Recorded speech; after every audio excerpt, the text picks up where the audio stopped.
do livro Comentário de Emmanuel, Evangelho de Mateus, capítulo 6, versículo 10.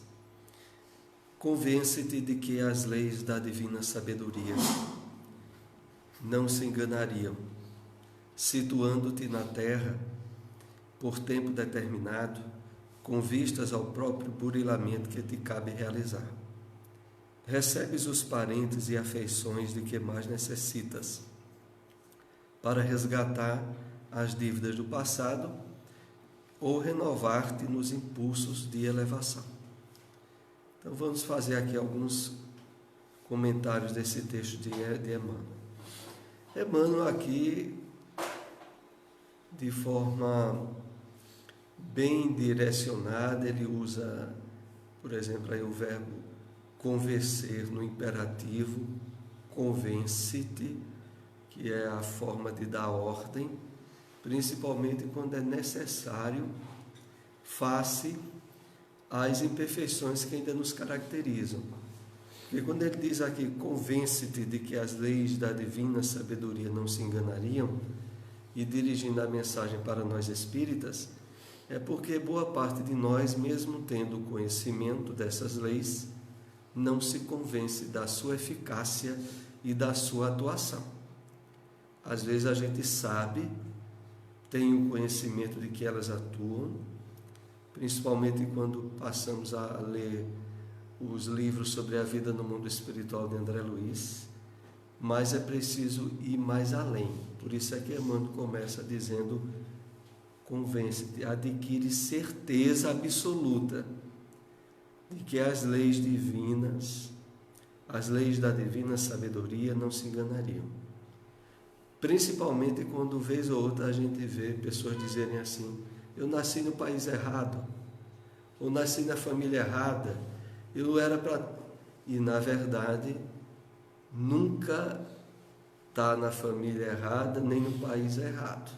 Está no lugar certo, no qual precisa aprimorar-se, evoluir e trabalhar.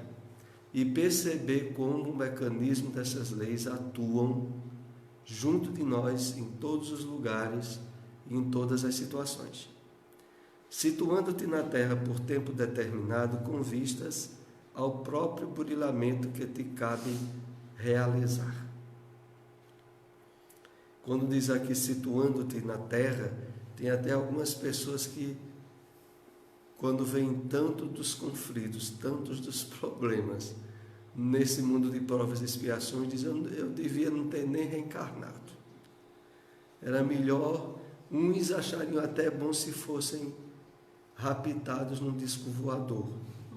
Eu já vi esse tipo de expressão. Aliás, tem até uma música de Raul Seixas, né, sobre o senhor do disco voador, né, me leve para onde você for, né? Tem uma música aí de Raul Seixas sobre isso. Então, recebes os parentes e afeições de que mais necessitas para resgatar as dívidas do passado ou renovar-te nos impulsos de elevação.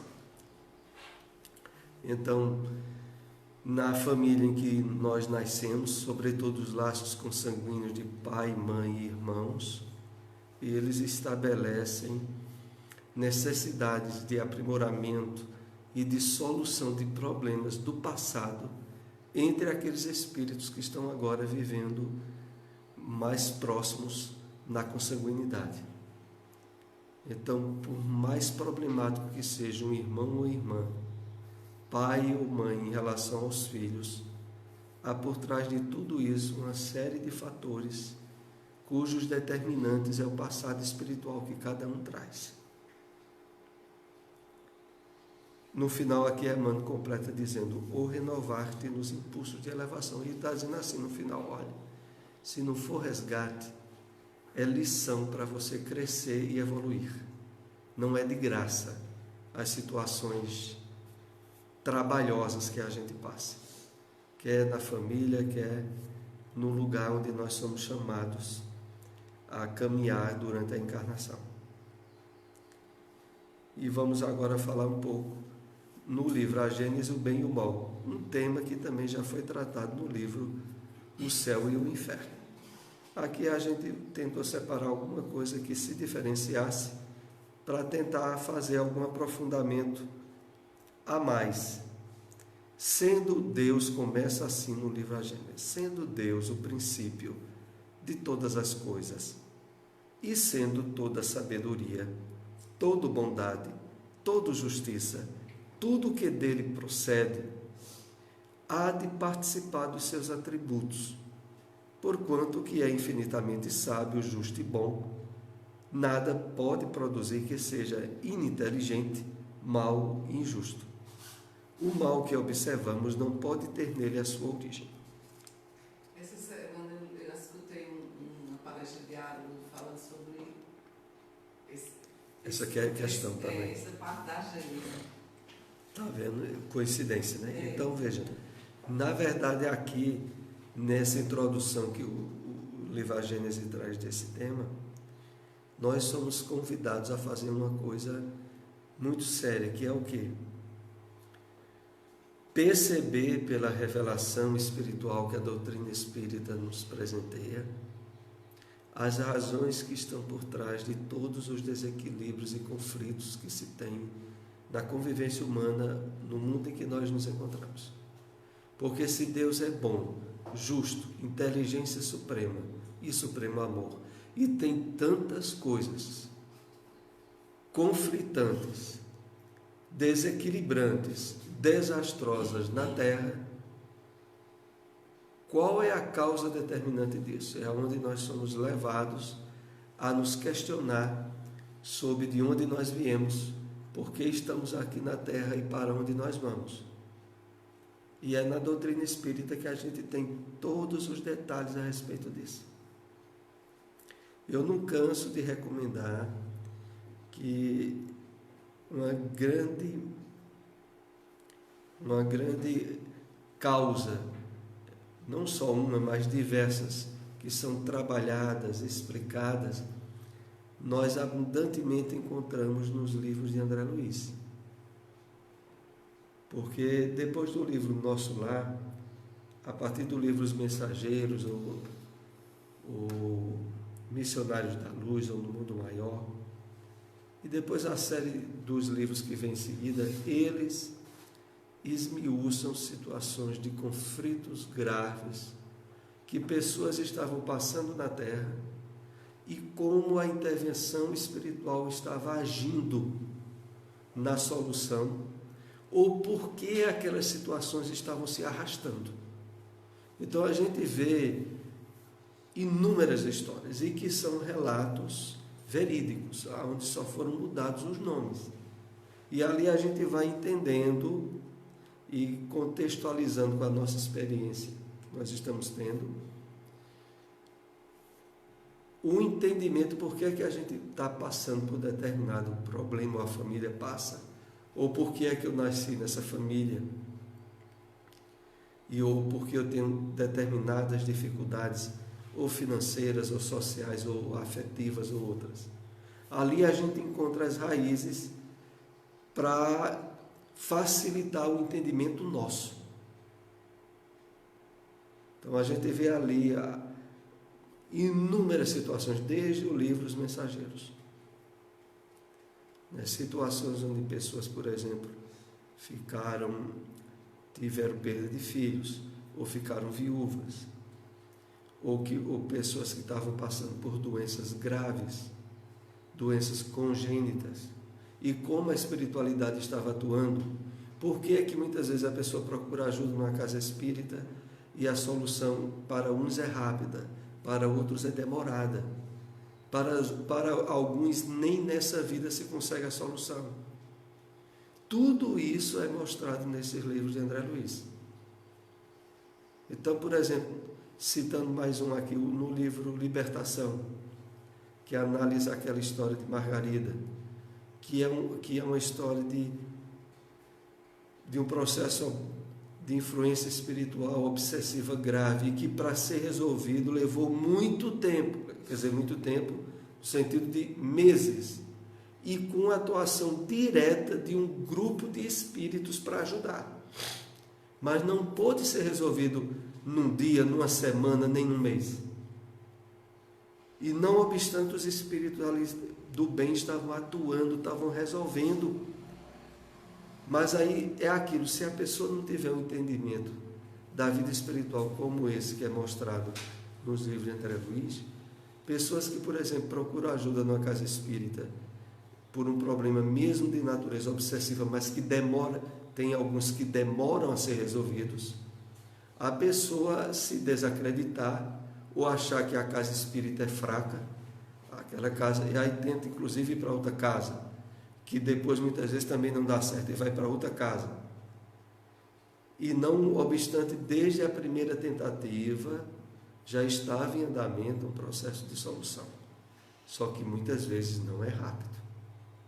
E leva em conta vários fatores que se juntam na solução, inclusive os de ordem de mudança moral, espiritual da família, daqueles que estão mais ligados à problemática. Então, é nesse sentido que a gente entende Deus como sendo inteligência suprema, sábio, justo e bom, e que mesmo em questões que o nosso entendimento puramente humano não encontra explicação, há uma explicação justa, misericordiosa e profundamente inteligente para que aquilo ali ainda esteja se arrastando e não tenha sido resolvido. Eu trouxe aqui só uma questão do livro Consolador que aborda essa questão do bem e do mal. Já usamos isso aqui, é um estudo do livro dos Espíritos há muito tempo, por isso é que eu trouxe. É a questão 135 do livro Consolador. Se o determinismo divino é do bem, quem criou o mal? Pergunta logo bem difícil para que Emmanuel respondesse. Se os objetivos das leis de Deus é o bem e Deus é a bondade suprema, afinal de contas, quem criou o mal? E aí a resposta, né? O determinismo divino se constitui de uma só lei, que é a do amor para a comunidade universal. Todavia, confiando em si mesmo, mais do que em Deus, o homem transforma a sua fragilidade em foco de ações contrárias a essa mesma lei, efetuando a intervenção indébita na harmonia divina. Eis o mal. Então, o mal tem uma característica profundamente transitória, porque nasce dos desacertos do mau uso do livre-arbítrio pelo ser humano. Então, não houve um determinante de maneira nenhuma, nem de uma origem de um mal que seja inimigo de Deus, como vulgarmente chamado do Satanás e do demônio, como também não é de origem divina as circunstâncias do mal dolorosas que a gente vem a passar durante a experiência encarnatória. A causa original e determinante foi o nosso próprio espírito. De tal maneira que quando nós demos campo à ação do mal, ela, para ter uma resolução efetiva, só o terá quando for corrigido dentro de nós mesmos. Não é puramente passando por fatores externos que aquilo é resolvido, tem que ser resolvido dentro de nós.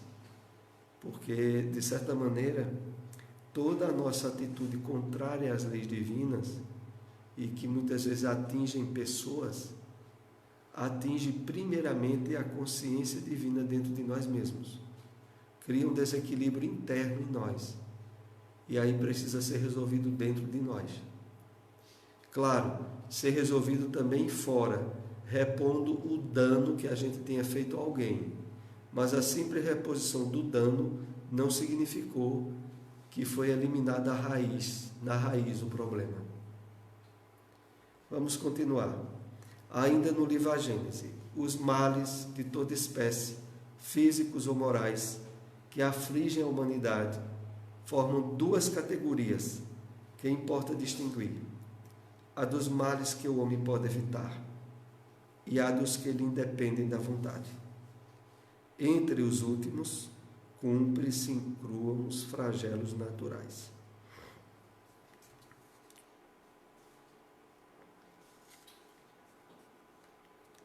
Esse entendimento que o livro A Gênese vai trabalhando na gente, de entender as razões pelas quais o mal ainda se expressa na experiência humana, é para nos levar a um nível de percepção e de conscientização que resolva questões internas em nós. Porque, vejam, até antes dessa encarnação, assim como acontece em muitos outros aspectos quando nós estudamos o Espiritismo, nós trazemos de encarnações passadas uma percepção da vida que tem que ser ajustada profundamente.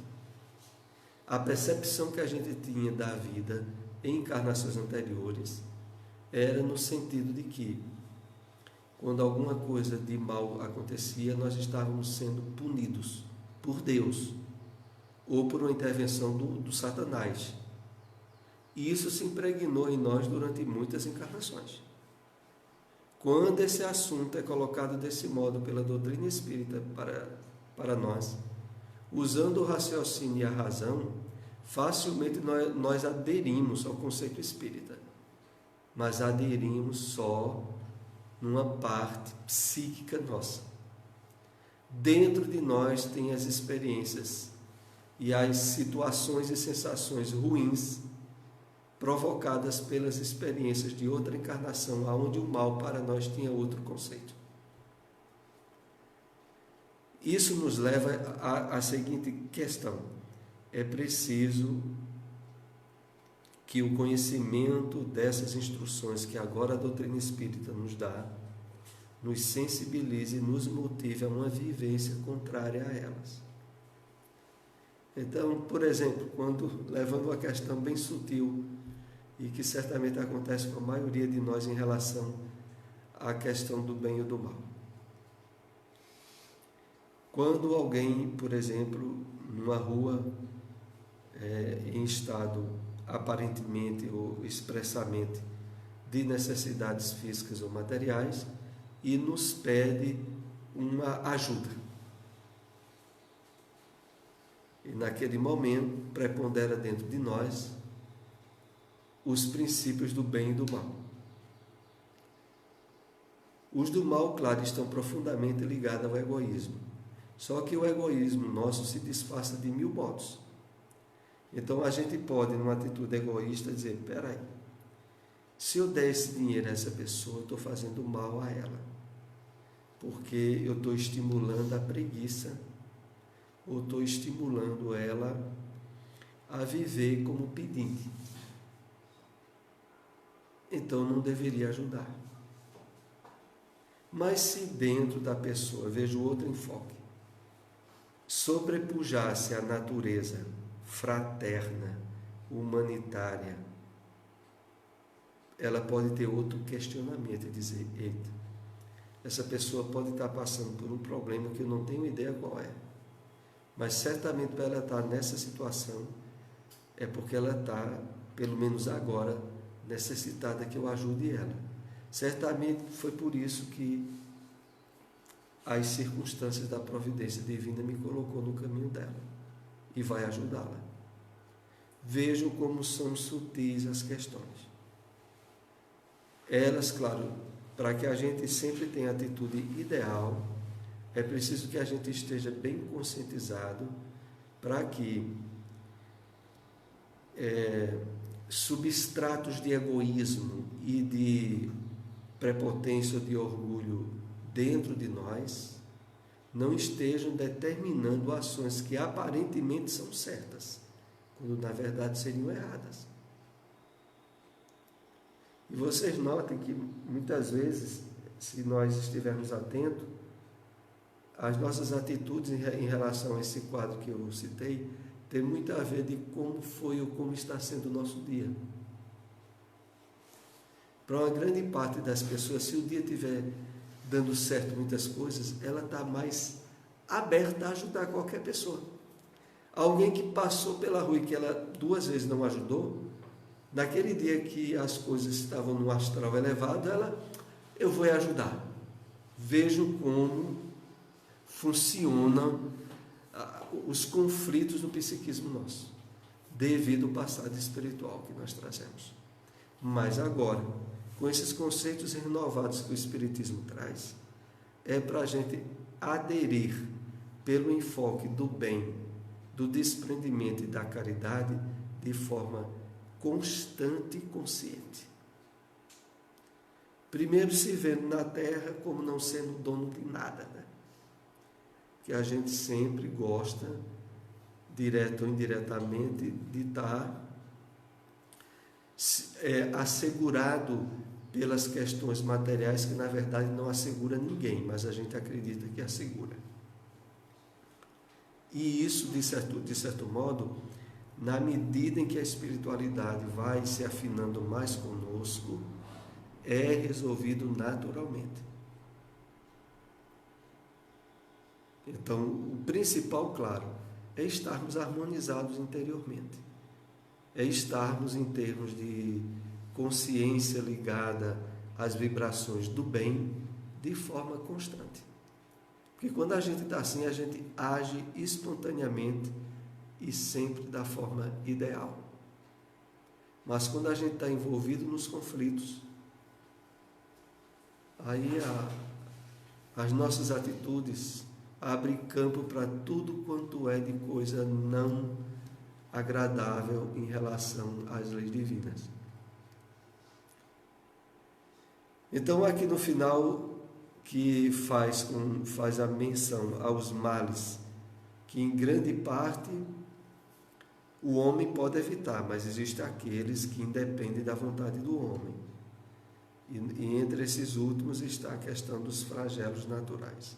E é justamente neles que o conhecimento espírita nos dá os alicerces mais firmes, porque deixa para nós bem claro de que, olha, se você está passando por uma situação que você não deu causa, que você reflete a consciência sua, não tem nenhum peso em termos de lhe responsabilizar, então você deve ver essa situação como uma lição necessária que você tinha de passar e que objetiva seu crescimento espiritual. Para quem está se espiritualizando é assim. Para quem não está se espiritualizando, a maneira é bem diferente. Eu não fiz nada por merecer isso. E aí uma desgraça dessa me acontece.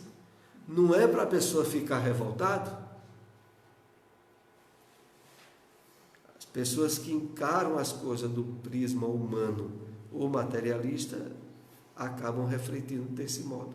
E quando, além de refletir, ficam revoltadas, perdem a oportunidade de crescimento espiritual que iria ter naquela situação. Porque toda vez que a gente enfrenta algo que não fomos os causadores, mas a gente enfrenta revoltado, o pior de tudo é que tem que enfrentar, pior ainda de uma forma desequilibrada, e pior ainda porque em termos espirituais perdeu uma oportunidade de crescimento. Perde logo 3 fatores de uma vez só. Tendo o homem que progredir, os males a que se acha exposto são estimulantes para o exercício da sua inteligência, de todas as suas faculdades físicas e morais, incitando-o a procurar os meios de evitá-los. A dor é o aguilhão que o impele para a frente na senda do progresso. É claro que isso, visto e analisado por nós que estamos procurando nos espiritualizar, é até confortador. Mas é claro que isso não se aplica para a grande maioria da humanidade que tenta observar as coisas, pelo menos em termos imediatos, sempre de forma que lhe seja fácil, sem sofrimentos e gratificante. Mas aqui é dito a nós o seguinte, olha, as situações trabalhosas que você tiver que passar em qualquer área, você pode encará-las e trabalhar elas de uma forma positiva. E, na verdade, é a forma ideal de você fazer. A dor é o aguilhão que o impele para a frente, na senda do progresso. Mesmo nas circunstâncias das doenças físicas, sobretudo aquelas doenças que a gente não tem consciência de que deu causa a elas, podem perfeitamente ser utilizadas para o crescimento espiritual nosso, desde que a gente não se revolte contra elas. A questão toda é, por exemplo, no caso de nós enfrentarmos uma dengue, que provoca uma febre muito alta e uma série de contrariedades, a gente não ficar enraivecido com o mosquito, né? Porque o único que vai poder culpar é o mosquito. E entra dentro daquelas questões das calamidades que independem do homem, ou pelo menos da pessoa que foi atingida. Porque se for analisar do homem de uma esfera geral, no caso da dengue, é uma doença de característica de países tropical pobre do Brasil, entre outros, entre alguns que ainda estão, mas de países mais avançados não existe. Porém, os males mais numerosos são os que o homem cria pelos seus vícios, os que provêm do seu orgulho, do seu egoísmo, da sua ambição, da sua cupidez, de seus excessos em tudo. Aí a causa das guerras e das calamidades que estas acarretam, das injustiças, da maior parte, afinal, das enfermidades. Então, é nesse lado em que nós somos muito chamados, pelo menos aqueles que estão recebendo a bênção do conhecimento espírita, de diminuir essa grande causa de males que a maioria da humanidade tanto participa. Sobretudo na superação de vícios e de desequilíbrios morais, de ambições desmedidas e também de não expressar concórdia ou apoio às situações de conflitos, de dor ou de sofrimento, que são inclusive geradas na questão da guerra, né? Mas afinal de tudo, o ponto que esse estudo do bem e do mal sempre nos leva é o seguinte: é que as leis divinas possibilitam que mesmo do mal gerado pelo mau uso do nosso livre-arbítrio, nós encontramos nas enfermidades, dores e sofrimentos o meio de despertamento para não repetir os erros. Não é castigo, não é a origem do diabo, é meio para que a gente próprio analise por que está sofrendo aquilo, faça as correções devidas e não venha a sofrer de novo. Deus promulgou leis plenas de sabedoria, tendo por único objetivo o bem. Em si mesmo contra o homem tudo o que lhe é necessário para cumpri-las. A consciência lhe traça a rota, a lei divina lhe está gravada no coração. E ademais, Deus lá lembra por intermédio de seus messias e profetas. Então aqui é feita a menção muito importante de que, independente de religião, as leis divinas estão na consciência de cada um dos filhos de Deus, e a base maior dela é a lei do amor. E aqui é dito que, além disso, Deus lembra constantemente por intermédio de seus messias e profetas. O Messias aqui é colocado no plural, porque grandes líderes religiosos da humanidade para os povos onde eles surgiram, eles exerceram o papel que Jesus teve junto ao povo judeu, de ser um enviado de Deus, o Messias. Então, desde o budismo ao hinduísmo e religiões do Oriente,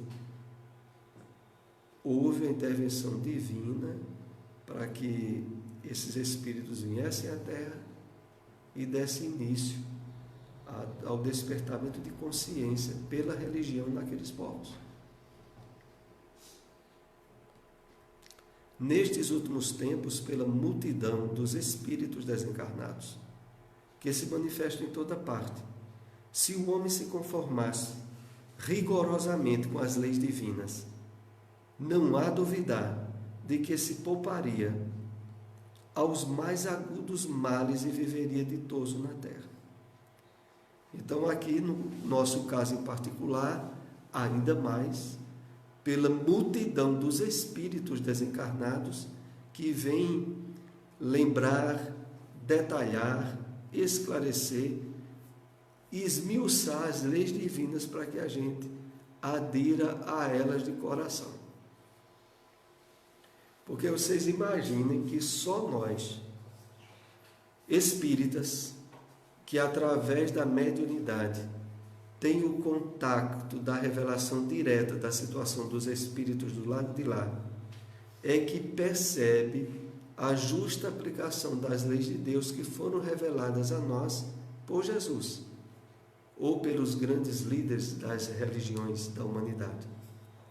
Enquanto todos os outros segmentos religiosos têm apenas as orientações e as leis, nós temos a orientação e as leis e a percepção da consequência delas, pelo adentramento que a doutrina espírita nos faz sobre o mundo espiritual. É por isso que normalmente se diz que a quem muito foi dado, aliás, o próprio Evangelho diz, a quem muito foi dado, muito será pedido, e os espíritas sabem que receberam muito. Porque isso que nós temos nessas lições e histórias que há pouco eu citei de André Luiz, é a aplicação em detalhes das leis de Deus. E isso só nós temos, pelo menos em relação à cristandade, a todas as doutrinas do cristianismo. Porque há doutrinas orientais e outras doutrinas que têm a mediunidade, que têm a ideia da aplicação da lei de causa e efeito. Está certo que não tem esmiuçado como nós temos, mas, em particular, aos espíritas, isso é muito amplo. A quantidade, eu me lembro, um detalhe que me veio aqui à memória. Quando eu li, logo quando eu comecei a conhecer o Espiritismo, que eu comecei a ler os livros de André Luiz, eu não comecei com o Nosso Lar, não. O Nosso Lar foi um dos últimos. Mas a partir dos Mensageiros, quando eu li um livro daquele, eu dizia, meu Deus, teve alguém escreveu esse livro e tem esse cara que fica botando o nome dele de Chico Xavier, porque não é possível, não. Porque eu notava um nível de cultura e de detalhes que os livros de André Luiz, muitas vezes usa termos médicos, né? E outros termos dizendo, não é possível que tenha sido. E aí esse pessoal do Espiritismo acha que certamente tem aqueles que escrevem os livros e botam o nome de Chico Xavier, porque não é possível, não. Mas aí a gente, na medida em que estuda o Espiritismo e tira todas as dúvidas e estabelece convicções, realmente a forma com que é tratado nesses livros, a aplicação das leis de Deus é para deixar qualquer um espírita que de fato se assuma como espírita num nível de consciência e de cuidado na sua maneira de viver muito grande, né? Porque a forma com que é tratada não é em nenhuma outra religião. A minúcia, os detalhes que nós temos sobre a vida espiritual, Esses detalhes só estão na revelação espírita. Se assim procede, é por virtude do seu livre-arbítrio. Sofre, então, as consequências do seu proceder. É uma referência ao Evangelho segundo o Espiritismo, no capítulo 5, item 4, que é aquele capítulo bem-aventurados os aflitos. Entretanto, Deus, todo bondade, pôs o remédio ao lado do mal. E isso faz que do próprio mal saia o bem. Então, se surge o mal quando surge o mal, a causa é o mau uso do livre-arbítrio. Se não foi nessa vida, foi numa vida anterior. E a pessoa está colhendo as consequências.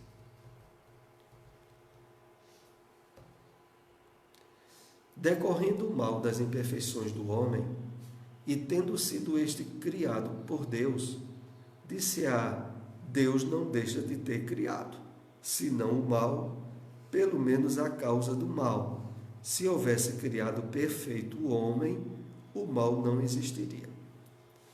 Então, aqui, novamente, o livro A Gênese tenta vasculhar o nosso interior sobre aquilo que muitas vezes a gente já martelou na cabeça e que o Espiritismo coloca no seu devido lugar. E uma das coisas é essa forma de encarar a dor e o sofrimento da terra. Porque se diz, bom, está certo. Deus não criou o mal, criou o homem, que deu início ao mal. Não era melhor ter criado logo o homem perfeito? Porque aí não haveria circunstância nenhuma dele optar pelo caminho do mal. E aqui eles continuam esclarecendo. Ora, em virtude do seu livre-arbítrio, ele não pende fatalmente nem para o bem, nem para o mal. Quis Deus que ele ficasse sujeito à lei do progresso. E que o progresso resulte do seu trabalho, a fim de que lhe pertença o fruto deste, da mesma maneira que lhe cabe a responsabilidade do mal que por sua vontade pratique. Vejam que coisa. Em virtude do seu livre-arbítrio, ele não pende fatalmente nem para o bem, nem para o mal. E isso coloca a responsabilidade decisiva sobre a consciência do homem. Há em todas as nossas tentativas de afastamento das leis de Deus, tentando encontrar um caminho que nos levaria à felicidade de forma mais rápida, o erro e a consequência do sofrimento, apenas para nos ajudar a realinharmos com as leis divinas. Então, isso vai sendo trabalhado dentro de nós de tal maneira que mais adiante, quando nós formos espíritos mais elevados, as experiências destoantes das leis de Deus não terá mais cabimento nenhum de acontecer. Depois que os frutos amargos passarem para uma área de maturidade do espírito, e ele já saber de que não, por esse caminho eu já andei. O espírito tem por destino a vida espiritual. Porém, nas primeiras fases da sua existência corpórea, somente as exigências materiais lhe cumpre satisfazer. E para tal, o exercício das paixões constitui uma necessidade para a conservação da espécie e dos indivíduos materialmente falando. Aqui nos últimos itens desse tema do bem e do mal, no livro A Gênese é retomado a questão da origem, da causa geratriz do que hoje nós temos como mal. Então, a princípio, na nossa caminhada evolutiva, onde só as necessidades materiais se expressavam como valores intensos para o homem no início da sua caminhada evolutiva, estabeleceu naquele clima onde os instintos eram a necessidade da satisfação, as paixões, mas uma fase que depois teria que ser superada, que é a que vai ser explicada aqui. O espírito exerce domínio sobre a matéria, à medida que a gente vai evoluindo, sacode-lhe o jugo e avança pela senda providencial, que se lhe acha traçada e se aproxima do seu destino final. Se ao contrário ele se deixa dominar pela matéria, atrasa-se e se identifica com o bruto.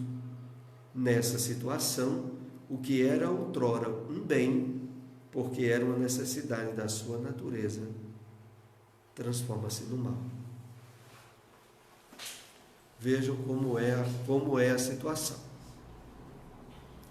É por isso que, sobretudo, a pessoa não pode nunca julgar ninguém, porque a gente não tem a ideia da idade espiritual que o outro possui, em termos de maturidade do senso moral, propriamente dito.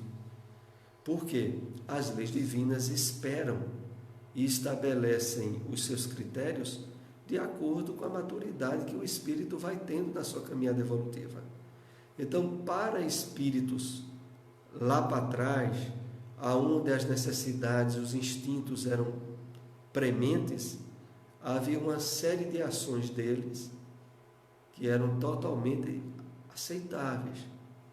Já agora não são mais, porque já houve um desenvolvimento do senso moral, já houve todo um desenvolvimento, inclusive, em termos genéticos. É por isso que, se a gente for fazer aqui uma rápida referência à questão da alimentação dos animais, houve um tempo que o homem matava o animal ele mesmo para comer a carne do animal. Depois se vive mais um tempo onde há pessoas que se fosse para matar um animal, ela jamais comeria carne. Ela come a carne porque já vem matadinha, pronto, o animal mortinho, a carne prontinha para comer, e desde que esteja bem temperada. Mais adiante, e aí onde nós espíritas já temos muitos livros de Chico em cima disso, somos chamados a modificar a alimentação, a não estar usando mais, por completa desnecessidade, a alimentação animal. Então, hoje, então vocês vejam como é a coisa. Para espíritos ou espíritas hoje conscientizados, vai ser um mal ele comer algo que antes era totalmente aceitável e de acordo com o nível evolutivo dele. Mas agora não é mais. Por isso tem mensagens como aquela de Humberto de Campos sobre treino para a morte, onde diz que o que ele encontrou lá no mundo espiritual, entre dificuldades, era vícios do tipo fumar ou beber e vício de alimentação carnívora, que para ele, segundo Humberto de Campos coloca, aquilo representava um tormento, ou seja, a pessoa continuava tendo a necessidade psíquica sem ter os animais para ingerir.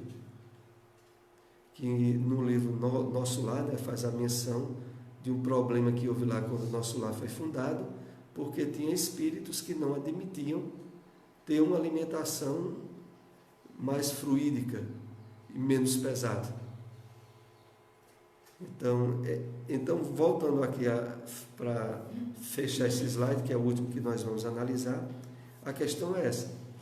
Muitas vezes, por exemplo, em épocas recuadas, ferir alguém porque veio ser alvo de uma tentativa de briga entre, por exemplo, a posse inclusive de uma fêmea, quando era para os animais, ou de uma mulher. Naquela época havia uma agressão física que era aceita, porque estava dentro do padrão para aquele nível evolutivo. Hoje é um absurdo. Então isso se dá em várias áreas de atitude humana, e que agora, principalmente ao raiar do 3º milênio, aonde o convite maior da espiritualização do homem, ele tem que estar impondo a sua vontade sobre os instintos e as paixões. Ele não pode mais ser escravo, se submeter a elas. É necessário ele estar com o controle. Então vamos parar aqui, a hora inclusive já passou um pouco, e fica a continuidade do nosso estudo do livro A Gênese, né? Vamos para a prece de encerramento.